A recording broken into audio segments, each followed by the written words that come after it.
Good evening and welcome again to Uncivil Disobedience. I'm Chris Richards, the eclectic radical. With me, as always, my co-host and partner in crime, Kennedy Cooper. How are you doing tonight, Kennedy? I'm here. I am ready to serve my country by shitting on Glenn Greenwald and Jimmy Dore.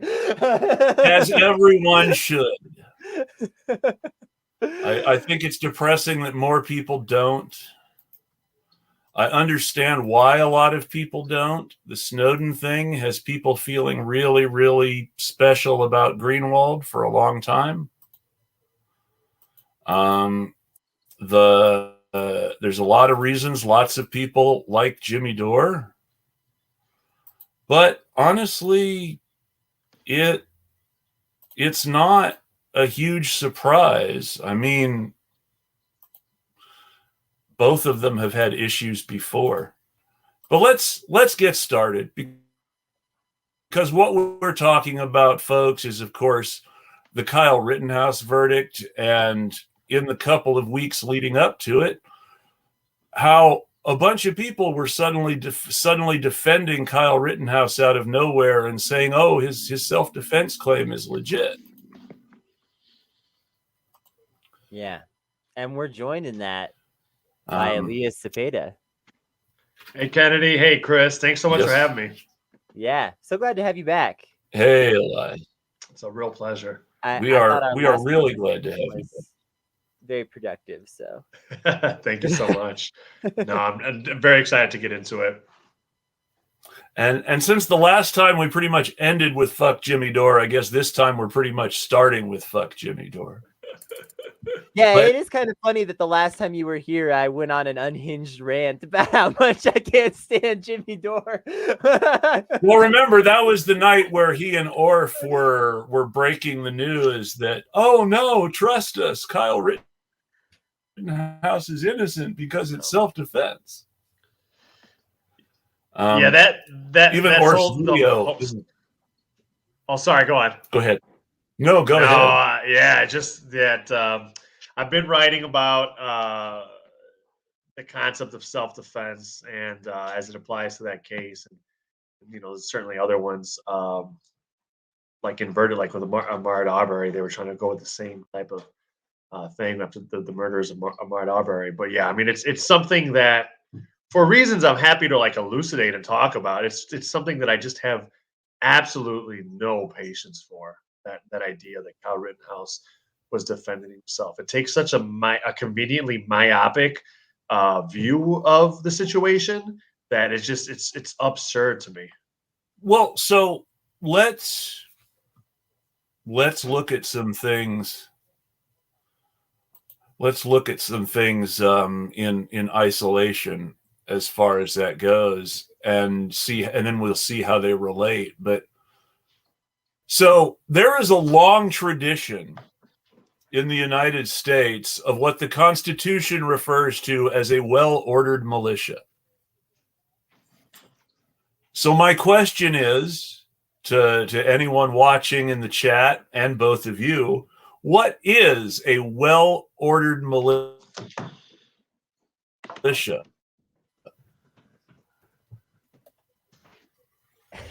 There's different interpretations out there, right? And the history of that Second Amendment. I mean, I'm not one, not that anyone's asking per se, but I'm not one that has a personal philosophical objection to the idea of people being able to carry, procure, own their own weapons. I don't in and of itself have a philosophical objection to it. I think there's all sorts of practical difficulties that arise in praxis when we're talking about people caring to defend others, and then a shooting happens, and who has liability and who has fault and all things of that nature.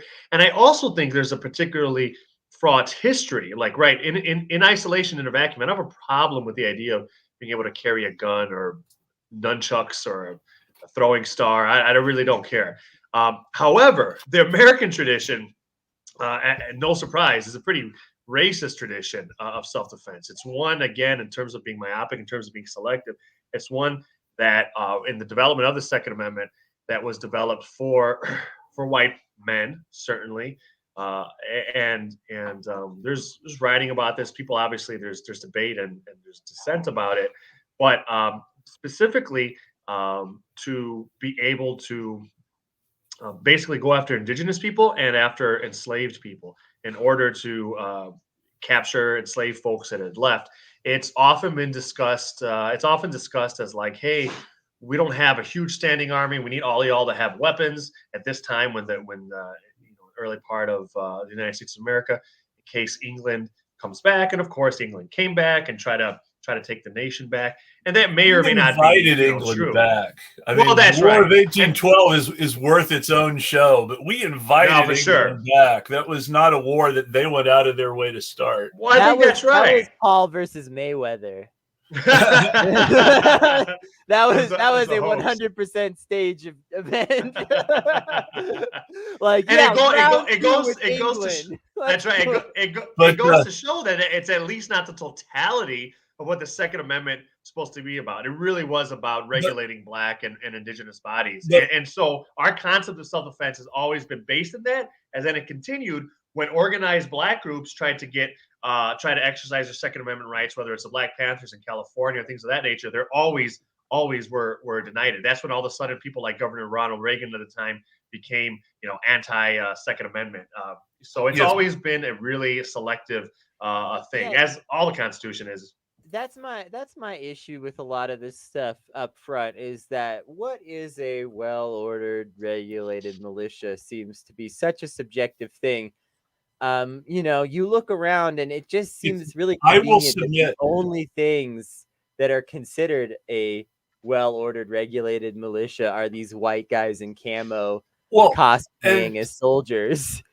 There's a reason for that. And while nobody's really answered the question, you both have gone in the right direction for the answer. Traditionally, because there is a definition of a well-ordered militia. While it's not in the Constitution, every state had a militia for years and years and years.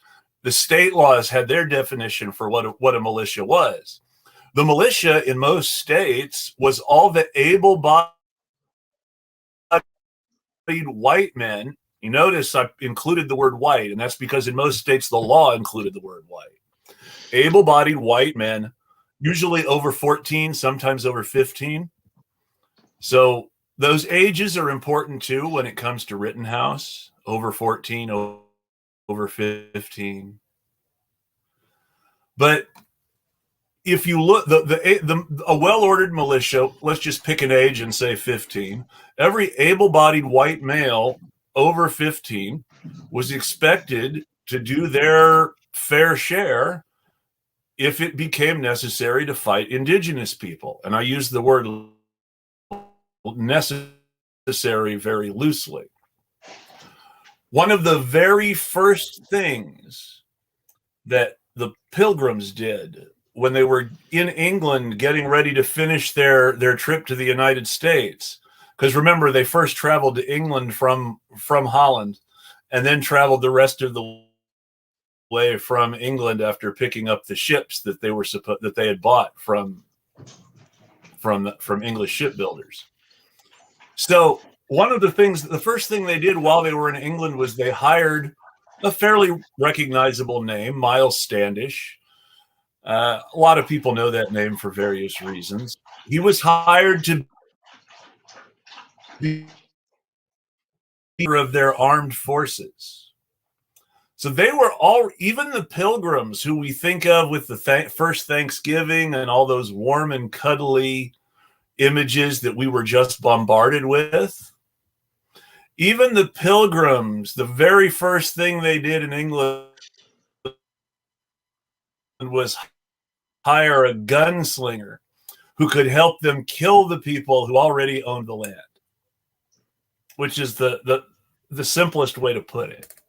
Yeah, instead of imagining the Pilgrims with these warm, cuddly feelings, we should be imagining them with hot, itchy feelings, like the wool suits they wore all the time for puritanical reasons, even when the weather did not permit such a thing to be a good idea whatsoever. True. Also, those are the idiots that shaped our country. We should not give a damn what they had to say. They're friends over in Massachusetts Bay at Salem. Those are the folks who hanged their daughters because some girls were having some innocent childhood fun learning hexes. The Salem witch trials started because a couple of girls in a house whose father owned a slave were learning how to hex people from the slave. And it was innocent fun for them. They didn't think anything was going on.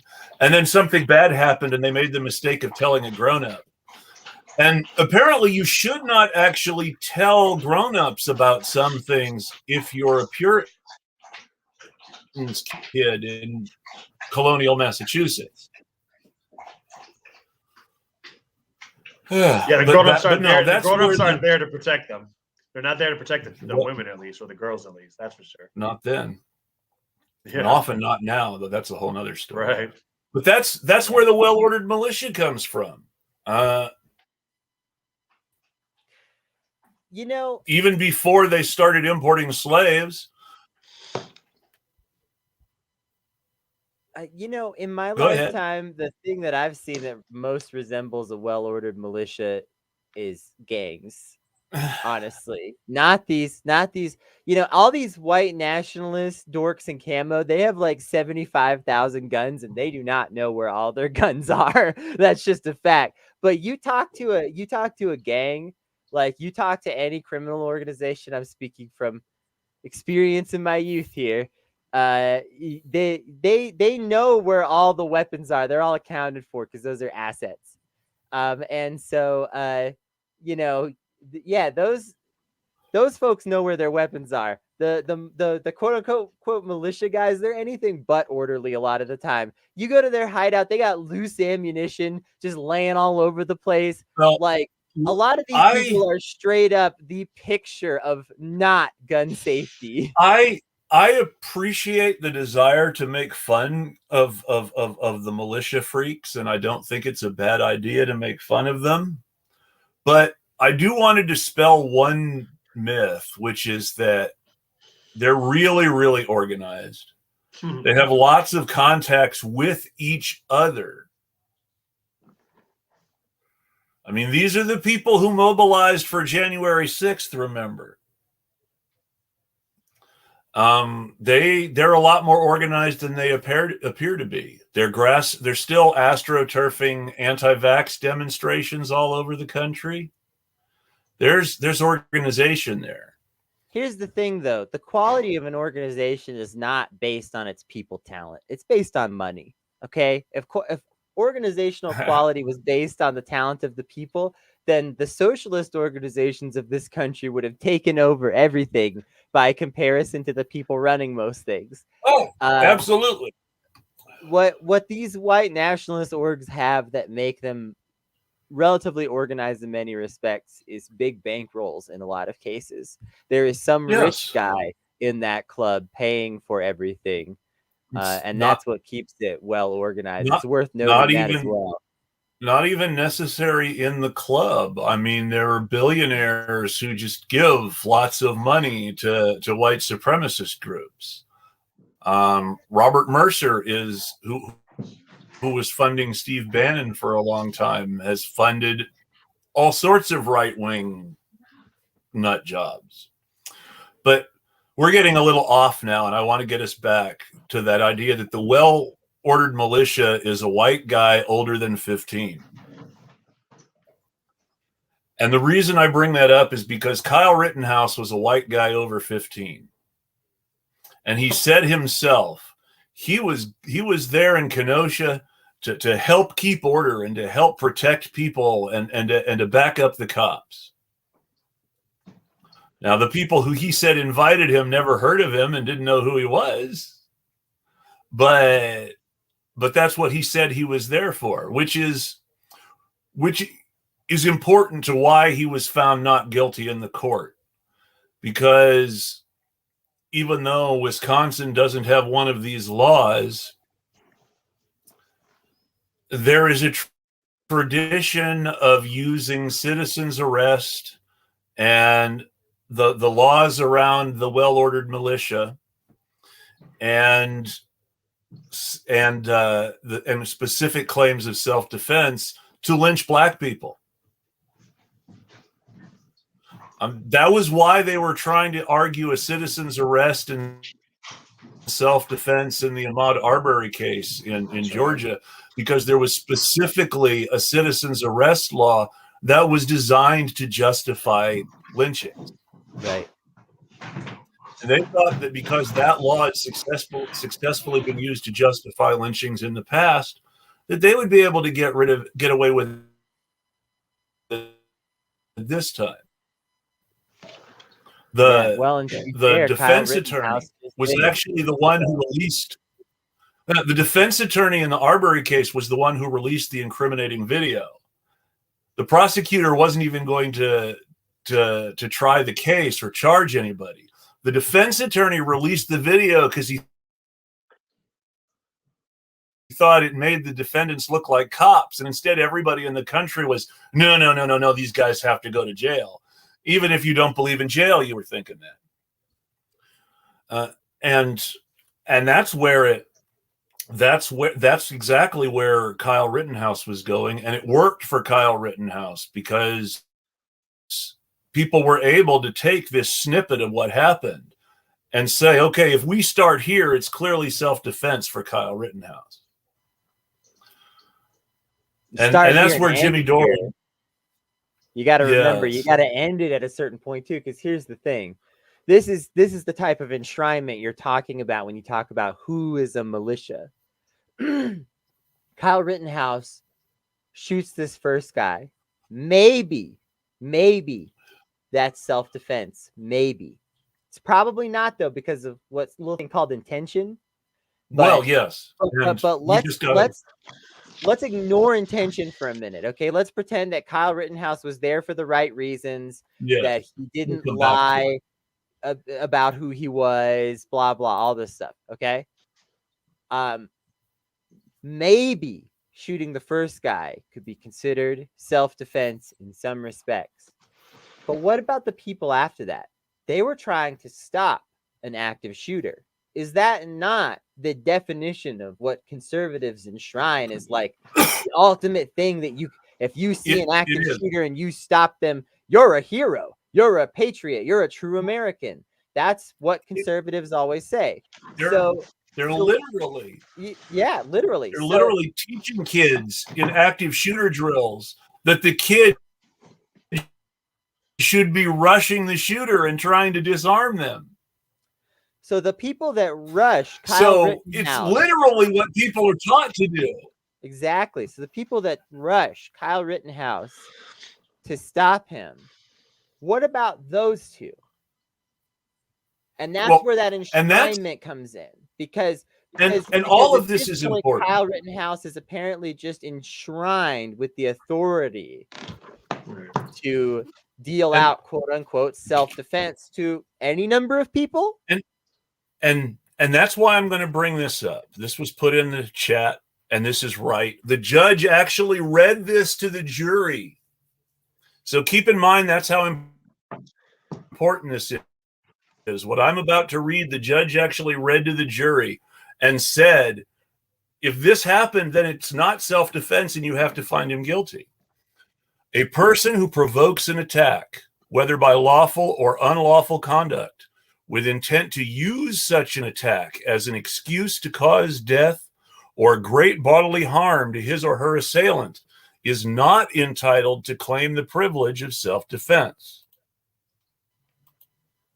So again, even if you can vaguely make the thinnest story that person number one was shot in self-defense, what about the other two? They were doing what they were supposed to do. How does this not clearly say that he was in violation at that point? He's just shooting anybody at that point. He has switched into and I'm not trying to say video games cause violence, but he has switched into video game mode.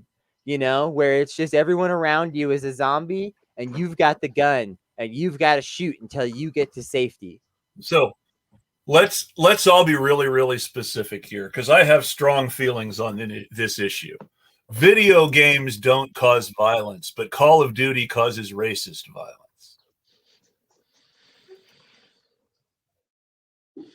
Which is mostly a joke, but it doesn't discourage it. Well, but that's the thing. You're playing a soldier who is quote unquote the hero, and you're shooting every non-white person that moves in Call of Duty practically. And this is a good point. They did not allow any of those pictures in the courtroom. The evidence that showed his history of violence was not allowed in the courtroom. And the evidence that showed Kyle Rittenhouse's intent to shoot, quote, looters, unquote, was not allowed in the courtroom. So there's important evidence that the jury didn't see. But even looking at what the jury did see, and this is where Orf's video comes in, this is where I get so mad at Jimmy Dore and Glenn Greenwald. Even looking at the video that was used to say this is self-defense, you see Kyle Rittenhouse threatening people with his gun while they're burning the dumpster. And you see one of the guys burning the dumpster get in his face so he can't shoot anyone else.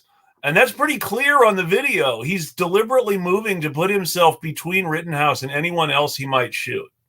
Now, this is Joseph Rosenbaum. This is the person they've gone out of their way to most character assassinate in order to defend Rittenhouse. This is the convicted pedophile who beat his wife, etc., etc. But you can see in the video that people were using to prove that Rittenhouse was acting in self-defense. You can see Joseph Rosenbaum, the horrible person who deserved it, deliberately put himself between Rittenhouse and the other protesters. So right there, you have someone who is trying to protect others and willingly risking harm or death himself to do it. And you can say, oh, he's suicidal. Oh, he beat his wife. Oh, he's a child molester. And all that can still be true. Right. And that doesn't change what happened in the video. That's right. It's looking at context selectively, looking at context for certain folks and not for others. I mean, it's just really like, you know, how people come down on this really just reveals where they were already. I don't think, and for better or for worse, right? People are on the right side of things, people are on the not so right side of things, anywhere in between. It just reveals. I don't think folks seem to have gotten convinced one way or the other, at least from what I'm saying. But yeah, this selective context is absurd. You already talked about the context with Rittenhouse that wasn't allowed in front of the jury. His plan to literally do what he did, which is shoot looters, his you know, very recently before that hitting a girl. You know, all of that was not allowed. Okay, but in the at least in the public sphere, we're talking about these other folks, their you know, their troubles, their sins, their faults, their crimes, as if it matters. It's all about when you start the clock. I think the point that you all have been talking about, that Kennedy brought up first, I believe, about the second two individuals that Kyle Rittenhouse shot. I think that's absolutely right. I think this is a case of self-defense. I think the people that were trying to defend themselves, even the first person, right? Because this Rittenhouse is a person is just there with a rifle waving at you. I don't know what this is a case. It's very clearly self-defense on their end. It's really, I know it's really unpopular to say with the all pedophiles must die crowd, but it's really important to understand that whatever else he was, in that moment, Joseph Rosenbaum was a hero who let himself be killed so that other people wouldn't get shot too. Well, I think that's right. And if people can't hold those two things in place in their mind at the same time, they just have an issue ideologically or with cognitive like abstraction. Because I mean, listen, these types of folks don't seem to have an issue with pointing out to rhetorical or virtues or other types of virtues of Thomas Jefferson, who was an enslaver and a serial child rapist. Yet we can still appreciate some of the words he wrote and things of that nature, right? Like that it is what it is. People are complex, people are rough, and people are never just one thing. Furthermore, that's not how we deal with these issues. Even if we want to say people who are pedophiles need to be kept away for the protection of children from from the general population for the entirety of their lives, some broad statement like that. I'll go further. I'm inclined to believe that, but we don't need that's not, we don't just kill them on the street and as though Rittenhouse was there to do that, as though Rittenhouse showed up to kill pedophiles on the streets of Kenosha, which is not what he did. He had no idea who this gentleman was. Yeah, he didn't show up at all. There are rallies of pedophiles occasionally. He could have showed up to one of those with the intention of kill. And if he was really a warrior of justice out to kill pedophiles. No, this was a coincidence. He didn't know. And even if he had known, it wouldn't have given him the authority. Even if I'll go further than you did and say, even if you believe that all pedophiles should be killed, even if you truly believe that, is Kyle Rittenhouse your arbiter of justice that you would choose? Is that the system that you would have do it? Is to have Kyle Rittenhouse shoot people in a crowd and hope that one of them is a pedophile? That's right. This is divine justice in these people's mind. Right. That's all it is. There's not a actual train of logic, and I don't mean divine justice in a sense that is actually meaningful. I mean as in magical thinking, as in you are not. And I'm religious, so come at me. But I can still recognize magical thinking. Okay, and when you think that Kyle Rittenhouse was somehow enshrined in that moment to take out a bad man, you're attributing divine justice to this situation, not logic. And if you think you're being logical, if you think you're following the rules and the systems and the blah blah blah, you're full of it. You are doing magical thinking. Right. So let's go back to. You go first. Oh, okay. All right. Sorry. Yeah. Thanks. Just briefly, a couple things. I think they're connected. What I had seen Jimmy Dore and Glenn Greenwald discuss, and I probably haven't seen the extent of their commentary because I certainly didn't watch all their shows talking about it and read all the tweets.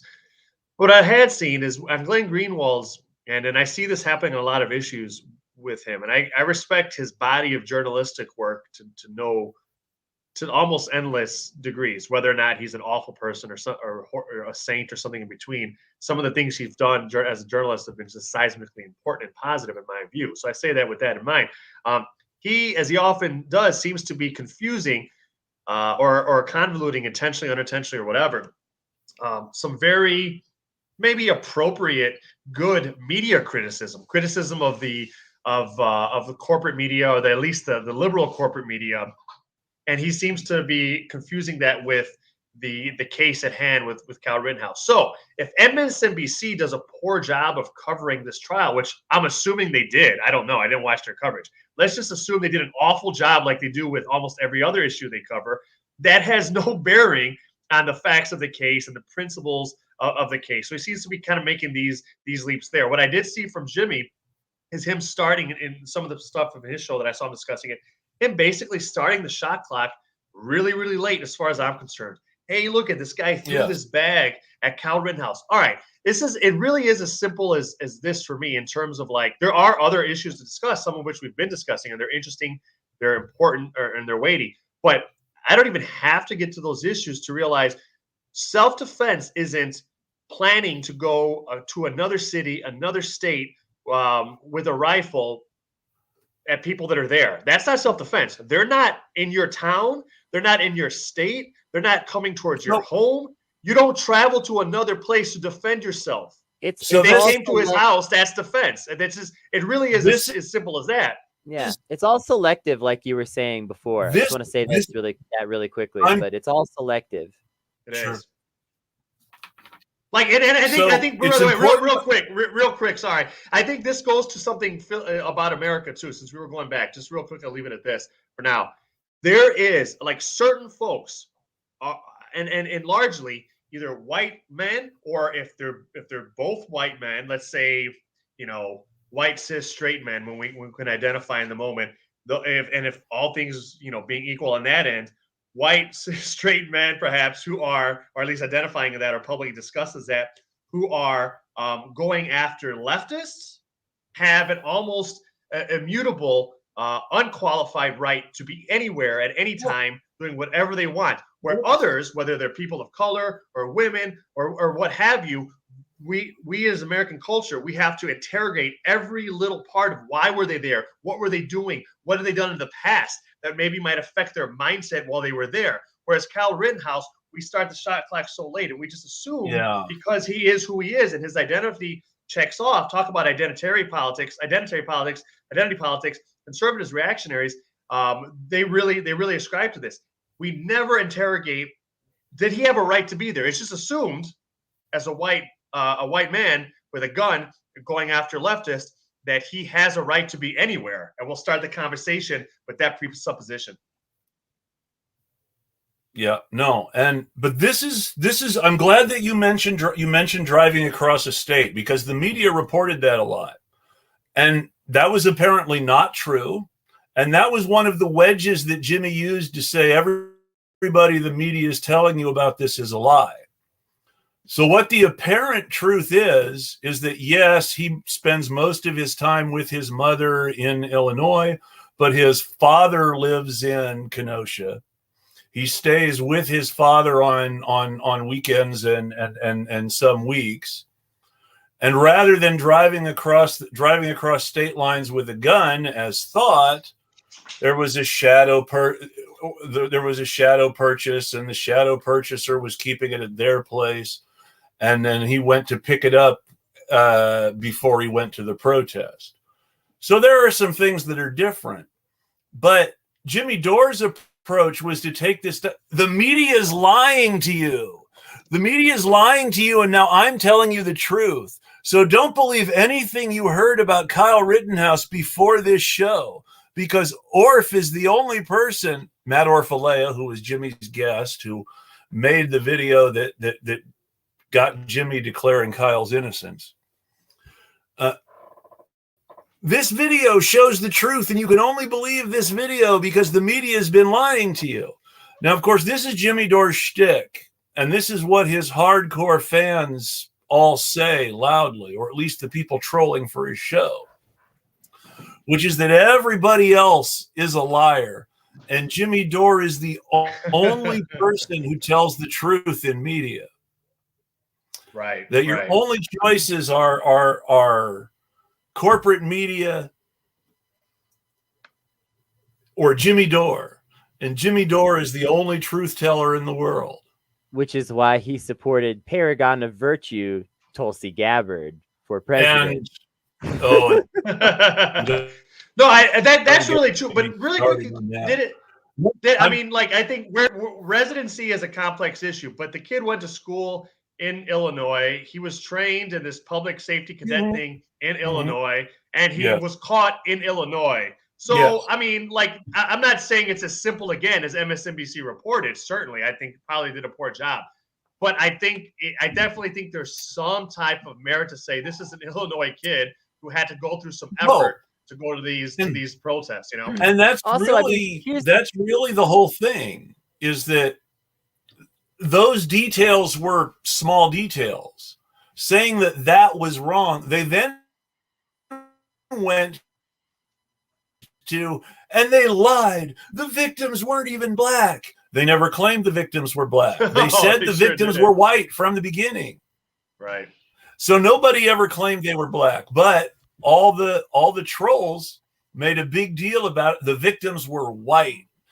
And this, how can it be racist when the victims were white?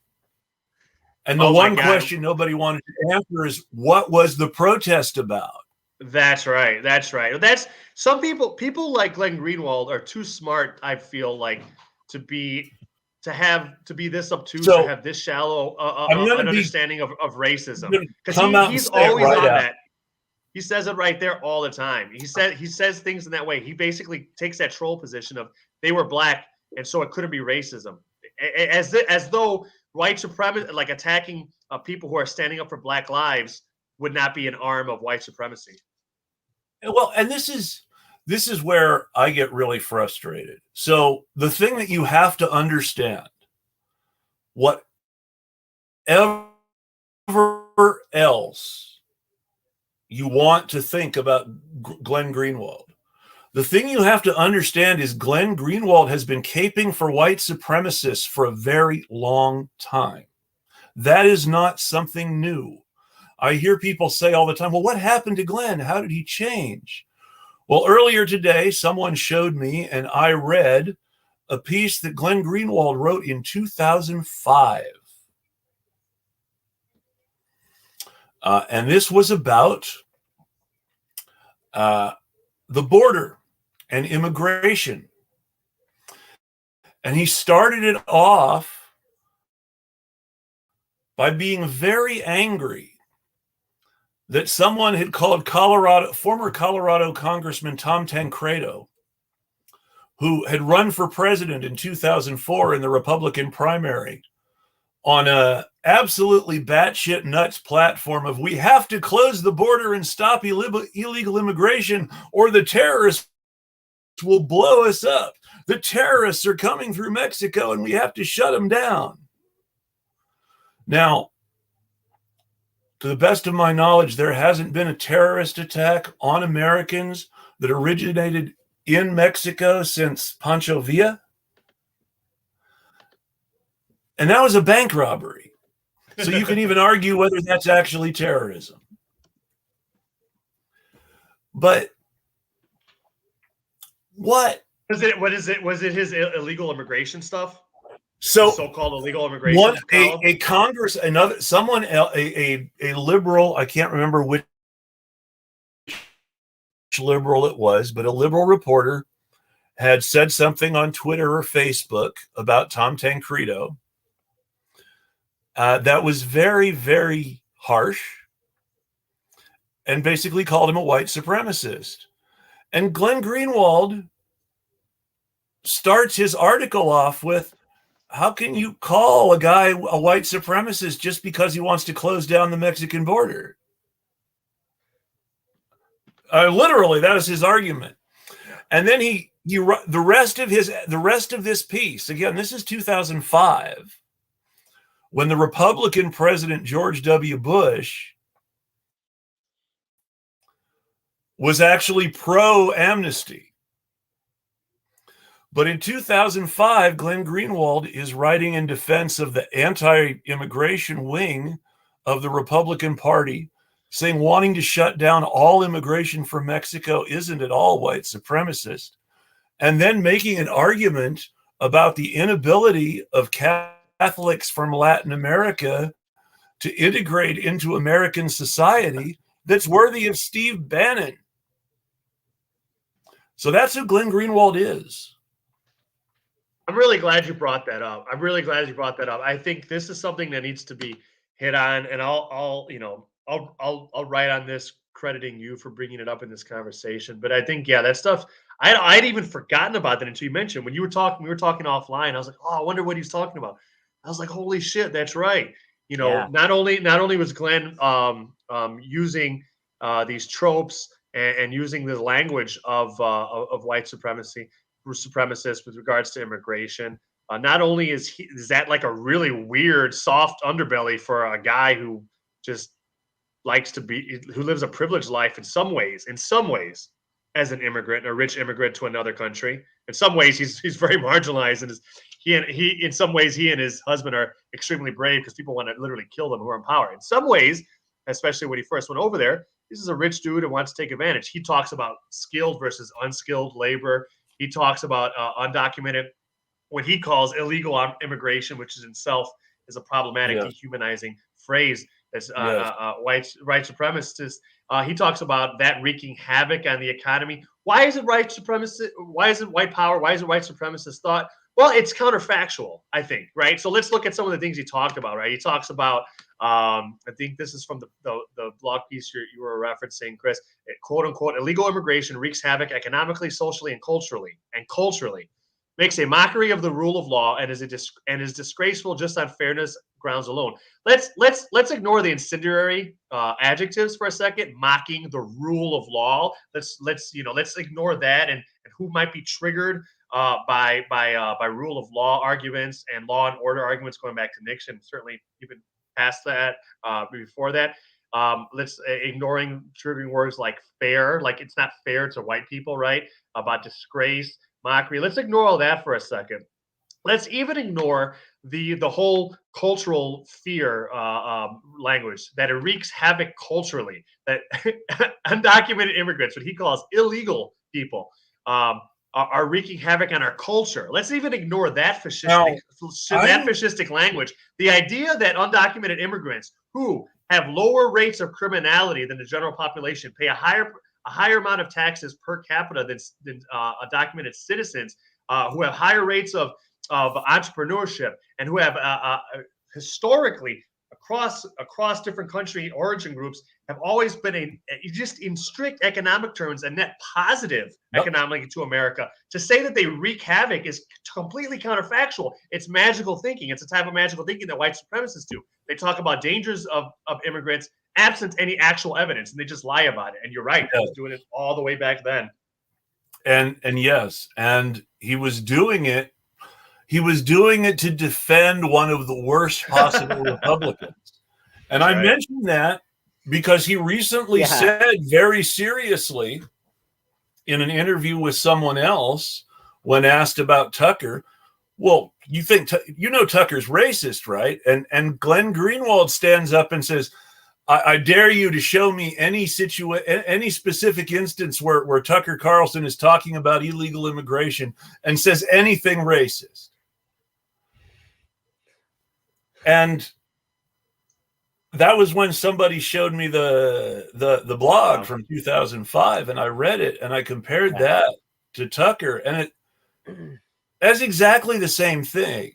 Yeah, that's right. That's exactly right. the same. They'll analyze language and they'll parse it so carefully, but not when it comes to there. Or they'll have they'll treat racism as a matter of interpersonal rudeness. They're like, well, show me when Tucker Carlson is being rude or showing language. That's not how systemic oppression works, right? No. It is not the way it works at all. And like to give I'm okay with also saying, hey, this is what the liberal wing, and maybe he was a liberal back then or whatever, but like the liberal corporate wing says. There's Paul Krugman, and like the next year he had columns talking about the exact same thing. So I'm not trying to say that like Tucker Carlson is me personally. I'm not saying Tucker Carlson, although his rhetoric is very much dog whistle heavy to explicit white power groups. I'm not saying that he's more racist than a liberal, a New York Times writer or a CNN anchor, because I don't think they are. I think it's just different types of. I don't disagree with language. You. Right. I'm not saying Glenn Greenwald is racist and Paul Krugman isn't. But these guys can't get away with saying they're not racist. They do this like really clever troll language. Like when did he say the N-word? When did he say spick? Show me that. And if you can't show them that, they act as though it's not possible. It's a real shallow understanding, intentionally obtuse understanding of racism in my view. This is something popular. This is a popular argumentation language, and I associate it with Twitter because you see it from trolls a lot. But you see this in the media too. And the Twitter people who do it are just copying it from Fox News and whatever podcast they watch, where if you confront somebody with the absolute truth about something that someone did, and the person you're confronting really wants to defend them, they fall back on this very literal, well, show me where he said X, and only exact proof that someone said X will convince them that what you're saying is true. Like with the Dore, like the Jimmy Dore thing, people were saying, well, how is he defending Kyle Rittenhouse? He's just saying there's a legal self-defense claim there. That's not defending Rittenhouse. Yeah, it's always a Lucy move in the football situation too. If I found a clip from 2001 where Jimmy Dore is just saying the N-word over and over again. And believe me, I know in my heart that exists. I just have not seen it yet. If I found that, and he's just on a slurred tirade. There are routines from 2001, and I'm sure you know about them, but there are routines from 2001 where he says really, really transphobic things, like worse than people got mad at Dave Chappelle for. Yeah, much worse than that. So one day when that clip is unearthed, there will still be people that will be like, well, there's a context for why he said the N-word 75 times. Well, no, it'll be more than that. Bellhop in New York while he was on vacation. It's gonna be literally, which is hilarious because the Jimmy Dore folks hate Joe Biden, but it's literally going to be the gaslighting defenses that we got of Joe Biden, where Jimmy Dore will be doing the transphobic routine, and people will be saying, but that was 20 years ago. He doesn't think like that anymore. Well, then why do you support Turfy Gabbard for president? Yeah, if he's not still transphobic, why is he still transphobic? Man. Come on. They had never thought of it that way. But that would be the thing about Biden that some of us said at the time when people, well, that was 20 years ago. He's changed. Well, point to me where Biden stopped being racist. Exactly. Point to me where he started being a defender of black rights. Mm-hmm. I can tell you, Joe Biden doing one real anti-racism. You have to. So, in order to show Joe Biden doing one anti-racist thing, you have to go all the way back to when he was on the school board in Delaware, and he pushed through a rule mandating busing. And then when he went to the Senate, he totally undid the only anti-racist thing he had ever done in his life. Huh. Isn't that convenient? No, I'm sorry, two anti-racist things. His first political activity was he was a very active volunteer on the campaign of an anti-segregation Republican who was challenging Delaware's very Dixiecrat Democratic governor. And so Biden was as an independent. He wasn't a Democrat yet. He had always been an independent at this point. As an independent, Biden was supporting the anti-racist Republican candidate for governor against the very racist Dixiecrat incumbent. And that was a big deal at the time. And then he used that to be elected to school board as a Democrat. And apparently school board is a huge thing in Delaware since it's not a very big state.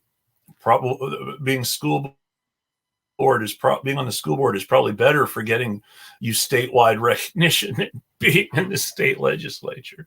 Wow. But anyway, he won his Senate race basically saying, look at what I did for civil rights. And then you look at his career, and it's hilarious. I mean, to see something as blatantly hypocritical, someone who managed to make themselves a big civil rights deal for relatively little work, only to sell out their entire career like that. The only other person as shameless about it with as little genuine civil rights cred is now I've forgotten his name. South Carolina endorsed Biden. Why can't I remember his name? He's like the most important, one of the most important congressmen in the Democratic Party.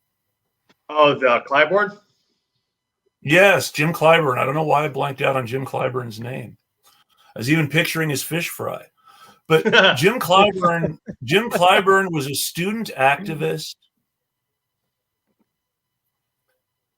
who who was involved in some very serious stuff as a student. Better stuff than Biden, but still just a little bit of stuff specifically while he was a student, and parlayed that into a political career that started as being the civil rights advisor to a racist Democratic governor who was trying to prove he wasn't a Dixiecrat. And so Jim Clyburn was basically showing him just how not to be a Dixiecrat and how to do the bare minimum for integration and get by. And that's his career. But yeah. It foreshadowed what he would do the rest of his career, right? And basically paved the way for white racism from supporting the new Jim Crow carceral system, with the 94 crime bill. Like, it's so sad. It's so sad. But he became a careerist pretty fast and became there's certain ways I don't have any right to phrase this because I'm not black, but he became certainly a servant, I would say, of white supremacy. And I know that's controversial, but I think that's true. Well, I'll just say simply that you do not have to be white to believe in white supremacy. That's right. You can uphold it, just like you can uphold patriarchy as a woman. Mm-hmm. Well, the best proof of not having to be white to uphold white supremacy is Clarence Thomas. It's a great one, that's for sure. Clarence Thomas's judicial decisions are white supremacists down the line. It's just they're not interpreted that way from a black conservative. Right. I tweeted once. They reject systemic racism, right? Like Clarence Thomas won't really admit to that. He treats it as like an interpersonal thing. So yes, he's like, yeah, racism exists, but just not in any meaningful way. Sorry. Well, no, and that's the whole conservative argument. One of the most painful things I ever listened to was an Ezra Klein podcast where he's talking he's trying to explain systemic racism to David French from the National Review. And David French, who on an interpersonal level is an absolutely wonderful, charming person who knows how to be a great conversationalist and put people at their ease, has no understanding of systemic racism, believes racism is lynchings and KKK hoods and legal segregation, and doesn't believe in systemic racism. And Ezra Klein is trying to explain it to him, and every time David French would say something that would really invite the question to make him think, Ezra Klein was just too focused on not offending his guest to really ask the questions that might have driven the message home. Mm-hmm. Sounds about right. Yeah. Well, that's Ezra. Exactly. Yeah. But no. And that's where, and the Dore thing, where I'm going to tell you everything that the media got wrong so you know I'm telling you the truth. And the fact, it's worth talking about who Matt Orfalea is before this ends too. Please do, because I don't know anything about him. I was some folks sent me that video, and I kind of in private broke down the ways in which, most importantly, the framing was just completely dishonest and manipulative, and some of the facts were just wrong off the bat. But I didn't know anything about him. I just knew from people like, hey, I had people be like, this guy has been my friend. He's helpful. Yeah, he's a Twitter celebrity. I'm confused about this. Yeah, no, he's a Twitter celebrity and a YouTube guy who's a very good video editor. During the 2020 campaign, he made this absolutely wonderful video, just totally fan stuff for the Bernie campaign, with stuff from Avengers, Infinity War, and Endgame, with Bernie as Captain America and all sorts of people from the campaign as various Avengers. And it was really good. And people shared it everywhere, and it got a lot of views. And Matt got hired by the Bernie campaign because the video was so good. And then he very quickly got fired by the Bernie campaign because he made a video which he defended himself by saying, well, it's satire, it's funny, but which dealt with a lot of very hot button things that Martin Luther King Jr. was actually accused of while he was alive. And this was about drinking and drug use and white women in exactly the way the FBI had tried to paint Martin Luther King Jr. And it's supposed to be satire. And somebody found it on his site and made a big, look at the racist people that Bernie is hiring. And so the Bernie campaign let him go. And a lot of people defended him at the time. It's like, well, how could they be calling him racist because of one video, and et cetera, et cetera. But the video really was bad when you really broke it down. And if you look at it in isolation, you can say, okay, this is a while ago, and give him the benefit of the doubt. But then he pulls this stuff with the Rittenhouse case.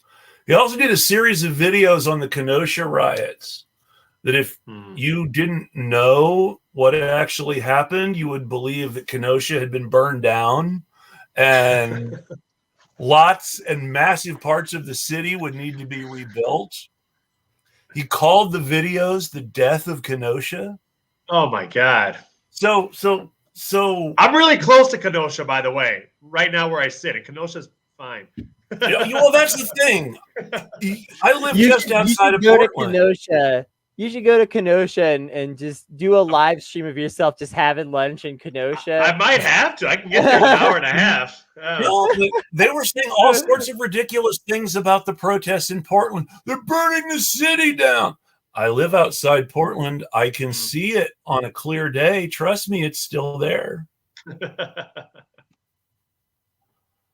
But yeah, no. But that's who Matt Orfalea is. He's a guy who edits video. So that's the first thing to think about right off the bat.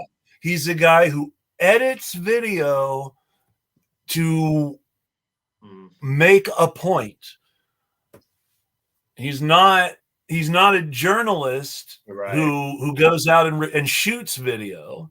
He's someone who edits video to make a point. That's what got him hired by the Bernie campaign in the first place. That's what got him fired from the Bernie campaign in the first place. I see. Has he ever done, do you all know if he's ever done like any reporting? Like, I went to Kenosha, I went to Portland, and I shot something, or I talked to people? He's not a journalist.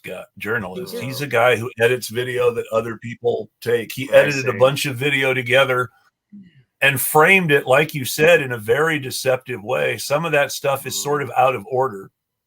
Parts of it are hard to follow. Parts of it are hard to see. And it's a trick. There's a certain kind of trick that people like Matt Orfalea pull on you, where they show you lots and lots of evidence in order to make you think, well, this person must be credible because they have this pile of stuff here. Okay. But a pile of shit and one gold brick don't have the same value. It's true. Right? And both of them might be evidence in a case, but at the end of the day, when this case is over, the pile of shit's going to get thrown away and forgotten. The one gold brick is somebody's going to want to account for where that ended up. Right? So that's Matt Orfalea's reporting on the Kyle Rittenhouse case. He's overloading you with information to make himself seem credible. He's not giving you any tools to discern the quality of that information. It's very Rachel Maddow, Tucker Carlson. That makes a lot of sense. I want to posit this to you all before I go, because I'd be curious about your impressions. It's not a really well formulated idea yet, but I for personalities like the ones we've discussed, very successful ones, or to different degrees, that are and still insist on being like called leftist. I guess Glenn he's not calling himself that, Glenn said that he considers himself a socialist. Okay, But so that's his interesting. definition of socialism is opposition to neoliberalism, Yeah. which is not what socialism means. No, I think And that's by right. his definition, he also considers Tucker a socialist. Man, that's just protesting too much. I think there's great arguments for why him or Bernie Sanders or whomever would go on any show at any point. Like, I think there's arguments to be had. Like, oh, I'm not really like, I was never really affronted that like Glenn kept on going on Fox News when no one else would have him. Like, in terms of major corporate, I think there's an argument to be had there. I think it's a tougher argument if you never bring up the white supremacy of the host, but him saying that like Tucker Carlson is a socialist, that's a bit that would offend Tucker Carlson. Heck, compare Bernie going on Fox News to a Greenwald segment on Tucker. Oh, for certain. Yeah, you're right. It's night and day, of course. Yeah, compare. And I hate to say this because we've been talking about how much Jimmy Dore sucks, but compare Jimmy Dore doing a segment with Tucker to Glenn Greenwald doing a segment with Tucker. I've seen a couple of them. Yeah, that's true. Jimmy Dore, whatever else he's doing, he's not there agreeing with Tucker on immigration and tough on crime stuff. He pushes back and he says left-wing things, and sometimes he makes Tucker agree with him. Sure, that's true. He actually does. That's one thing that Jimmy said he's done. He actually has done that. I don't like to give Jimmy Dore a lot of credit, but unlike Glenn Greenwald, who clearly goes on Tucker's show to uphold Tucker's narrative, Jimmy is someone who's going on Tucker's show to tell a different narrative to Tucker's audience. Which is what Bernie did. Bernie went on Fox to tell the Fox News people something they weren't going to hear from anyone else on Fox News. And he challenged the interviewers and stuff too. You're right. Yeah. Yeah. No, I think that's right. Well, I like that. Those are really good points. And what I was kind of wondering is whatever imperfect language we can describe, whether it's people who are appearing to, turn rightward, or folks who are leftists or socialists that are like confusing others. I don't know that we're necessarily confused. I think we have, right or wrong, we have strong opinions on this, but we have certainty on our opinions on them. But confusing people like is because of whatever, maybe Bernie Sanders in 2015, 2016, has the term socialism been at least rhetorically rehabilitated by Bernie Sanders such that it's associated with things that people want, like public benefits, to the point that it has a cachet that's positive enough where some people just find this a lane. They just say, you know what, I'm a cynic. I don't give a shit about socialism. I don't give a shit about leftism, but I find this as a possible lane that I can jump in and be successful. Do you think a lot of these personalities have just jumped on that? The younger guys, the ones out there recently, and now we're this is a kind of source of the paradoxes we're seeing. Yeah, I think I think that there is a certain kind of person that believes that the communist revolutions were failures. That believes that Cuba is a failure right now, which is a paradoxical belief, as Cuba, surpasses us in every healthcare metric.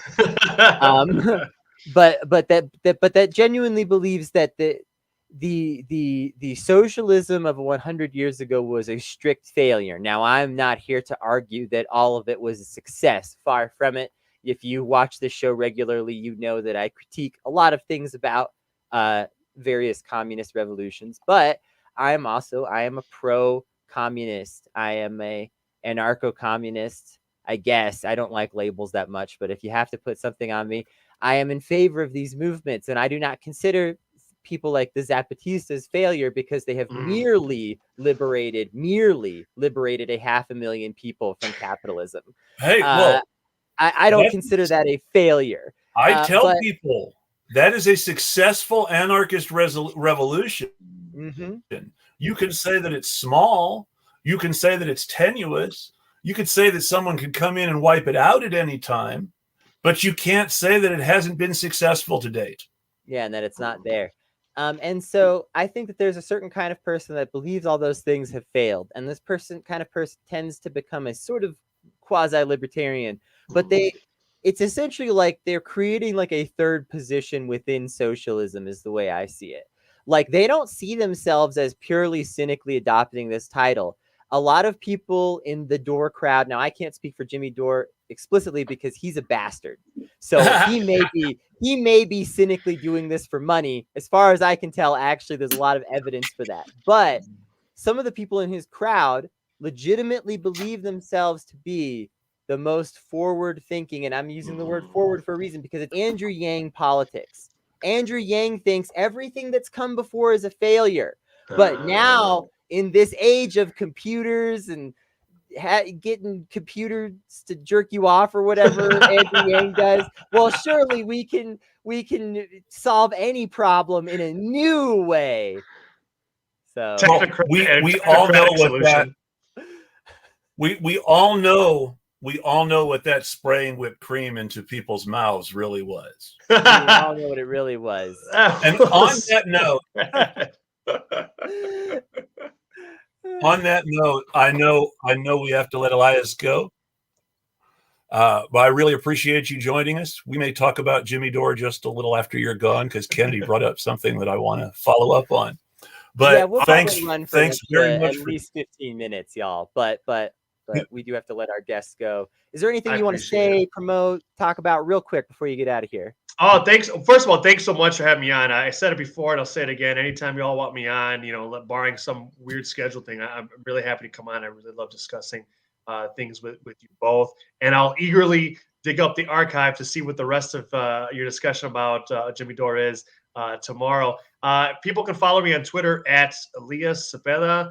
I have a link tree there, which has like recent essays and stuff. I have a Deconstructing Consent Substack there. So yeah, be on the lookout for that. We got some new things this week. We'll have new things forthcoming. And yeah, just again, thanks so much for the conversation and having me on. And Elias is a great writer. Check his Substack out. I like his stuff. I've shared a couple of his pieces. Good stuff. Also, thank you so much. Thank you. Follow on the Twitter. And, thank you so much. Also true. We'll enjoy having you back soon. Yes, definitely. We will be. Thank you, Chris. Thank you, Kennedy. Have a good one. All right. We will hang out for 10 more minutes, 15 more minutes, however long it takes to completely eviscerate Jimmy Dore. Even if it took a little longer, but hopefully not too much longer, because as you know, if you follow me on Twitter, I quit caffeine recently, and so I am struggling through every minute of life. But Jimmy Dore fills me with a burning fire of hatred that could sustain me. Let's talk a bit about Jimmy's history. He used to be with TYT. Yes. He left the Young Turks around the same time Kyle did, though Kyle's stream was at least at one point still affiliated with them, sort of. But Jimmy and the Young Turks have been at odds almost since he left. There was the Tulsi Gabbard thing, of course, and they were all Bernie people. And then he was telling people to vote green when they were telling everybody, well, it's got to be Biden now. But more importantly than that, Jimmy has a pattern. He was all in for Bernie in 2016. But in 2017, after Bernie lost, he had Mike Cernovich on his show a couple of times and was trying to talk about, well, we need to join together with these guys. These guys being the quote unquote populist right wingers around Trump. Mike Cernovich, people. Yeah. Mike Cernovich, who fantasizes about killing his neighbors in pieces for the Federalists because he likes the idea of civil war so much. Mm-hmm. And who has never been shy about being a white supremacist. And yet Jimmy Dore thought this is someone we could be friends with to challenge the system, which is really close to saying that he thinks Trump maybe will be a good president, which, you know, we can go into a lot of deep analysis about whether Trump or Biden was really worse, but nobody's pretending Trump was good. Yeah. Yeah, exactly. I think with Jimmy Dore and Bernie Sanders and 2016 and then his shift later, it's important to understand that Jimmy Dore has the same mentality as Nancy Pelosi. And this is going to be a tough final few minutes here, probably, because I need to say some things that are tough for a lot of people to hear. But there were bad elements that supported Bernie Sanders in 2016. This doesn't make Bernie Sanders a bad person. And it doesn't even mean that he knew about it in most cases, or any case necessarily. You can exist as a part of a crime that occurs without realizing you're a part of it.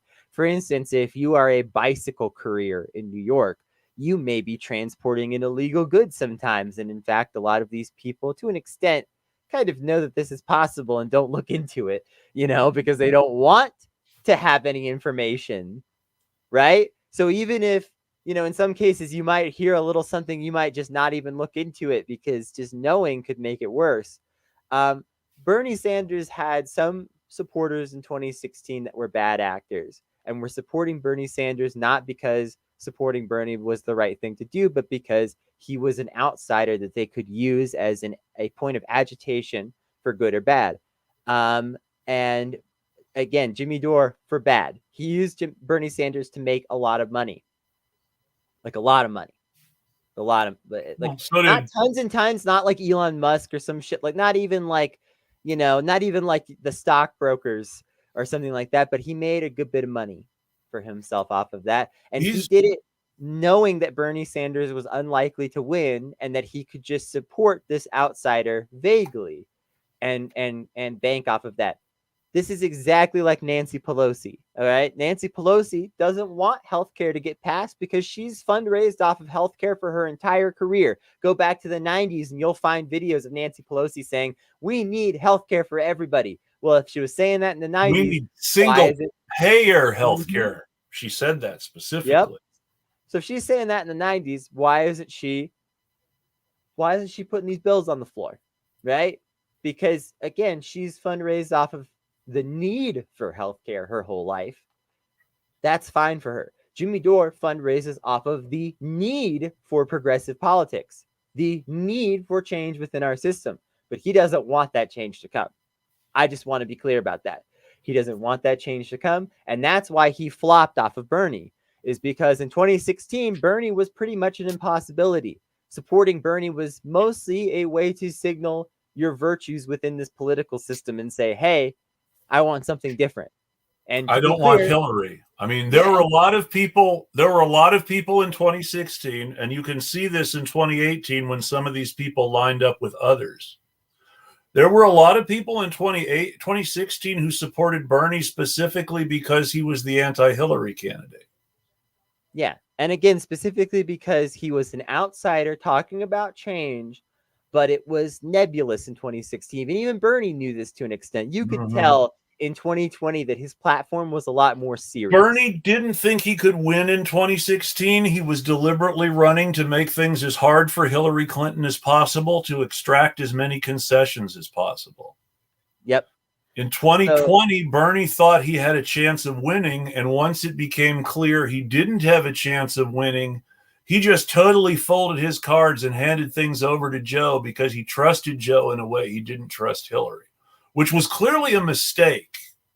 Clearly a mistake, and I think to an extent Bernie has realized this. I think his vote on the military bill shows that he is at least somewhat aware that this situation is not good, but he is not a perfect actor by any means. That said, Bernie Sanders, I don't like to drag the shit out of him because he has certainly tried harder than most people in this country to do something good for the people of not just this country, but the planet. And that is meaningful. So that's why I try to be very careful about this conversation that I'm having right now, because my goal is not to drag Bernie Sanders' 2016 campaign and say that he, as a spoiler, actually changed the results of the election, because I don't believe any of that. my goal, though, is to be clear that these things are complicated and that there are people benefiting from, again, the need, the desire. Glenn Greenwald is another one of these. Okay. Glenn Greenwald recognizes the problem and understands that if he is considered one of the best reporters on the problem, then he, will be bestowed with certain it's like accolades of society and things like that, and blah, blah, blah. And I mean, he has become very rich. He went from just a mid-rate reporter to a very wealthy man. Well, he was always very wealthy. So but he's become more wealthy. Well, so he's become wealthier, but he never needed he's never wanted for anything in his damn life. I'm going to say something about Greenwald that's as important and harsh and potentially risky as what you said about Jimmy Dore. Glenn Greenwald is not and has never been a journalist. Now, he did, on one specific occasion, deliver a very huge journalistic scoop, and that was the Snowden stuff. Yeah. But Glenn Greenwald was a blogger before Snowden. Yep. He was hired by The Guardian because of his blogging. He wrote opinion for The Guardian prior to the Snowden leaks. Yep. And he quit The Guardian because The Guardian was going to edit him. Yep. Then he helped found The Intercept. And such journalistic credibility as he has had since the Snowden leaks was related to the Intercept. The most famous being Reality Winner, who got busted and went to prison not because I'm not going to go out with the weirdos who say Glenn Greenwald did it on purpose. I don't think he set Reality Winner up. I highly doubt that, although, I mean, anything is possible. That said, his OPSEC, his operational security clearly sucked because Glenn Greenwald is not a journalist, and his only contact with sources before Reality Winner was with Snowden, who also nearly got caught. So that's important. Yeah. Glenn Greenwald is not a journalist. He broke two very big stories because people brought him things. Yeah. But he quit The Guardian because they wanted to edit him when he started to try to do more journalism work, because they wanted to make sure his facts were good. And when they said they wanted to edit him and fact check him, he quit. His agreement at The Intercept was, again, no editing or fact checking, because with the exception of the Reality Winner thing, which had been vetted by others, and a couple of other things, he didn't really do journalism at The Intercept. He wrote opinion and news analysis. And again, he did the Reality Winner thing, and she got caught the way Snowden almost got caught. Yep. And then he quit The Intercept because he wanted to do the Hunter Biden piece. And they said, well, we have to fact check it and edit it first. And he said, no, you can't fact check and edit me, and quit in a huff. And then did it all on his Substack the way he wanted to do it, with no fact checking and editing. Now, subsequent journalism by others has suggested that some of what Glenn was saying was legit and true, but The Intercept wasn't refusing to run it because it wasn't legit or true. The Intercept was saying, we need to fact check and edit it. We want to make sure we're publishing good journalism. Yeah, because it's a high profile story, and if you make yourself look like an ass. At which point he quit in a huff, condemned all his former associates at The Intercept as having sold out to the liberals, Huh. and made a big deal about it. So, At which point, since he's been increasingly right wing. yeah.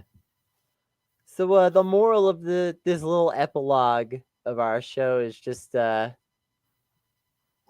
a little deeper into some of these people.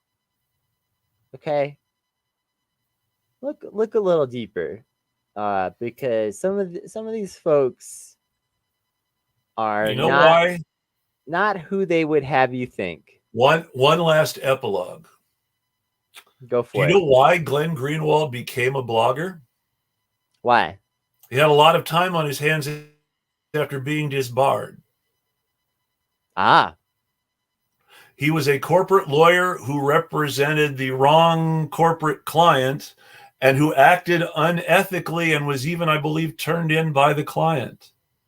wow. So he had a lot of time on his hands and he didn't need to make money. So he started blogging his opinions. Great. Perfect. I love that backstory. But that's how just Glenn fits. Greenwald became a blogger. Well, Glenn Greenwald was a rich, bored, fail son blogger, and Jimmy Dore was a trash-talking, homophobic, piece of shit shot jock comedian. And apparently these people are who you're, quote-unquote, supposed to trust. Yeah, right. I won't even tell you that I'm the only person you should trust, because that's insane. Anyone who says that is untrustworthy. I will say that people should that people should really look on the left for working class voices. They exist. Maximilian Alvarez has a great podcast called Working People, which is all about working class people. They're his guests. Yeah. Not enough people listen to it. More people should. Yeah. Agreed. Real News is a little liberal for me, but Maximilian Alvarez is a good follow with good stuff. Good listen to Working People. Yeah.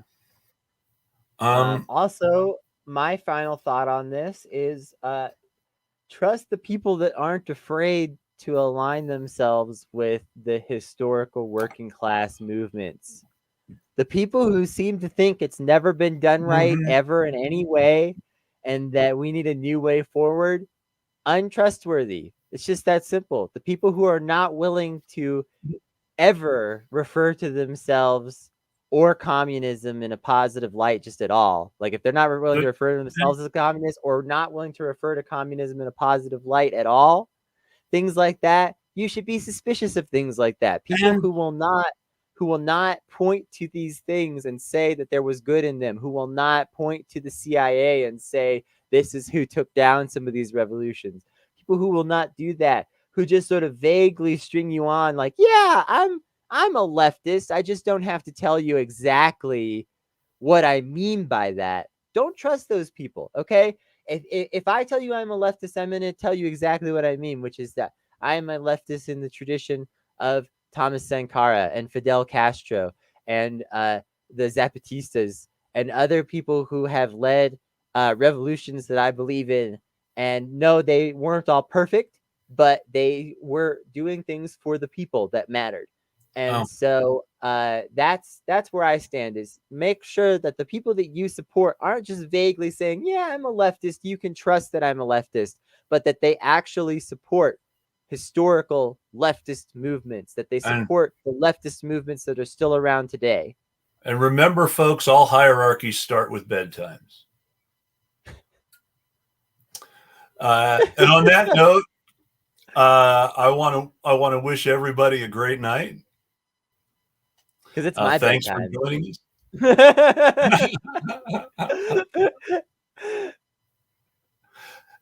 Thanks for joining us, and we'll be tweeting at you.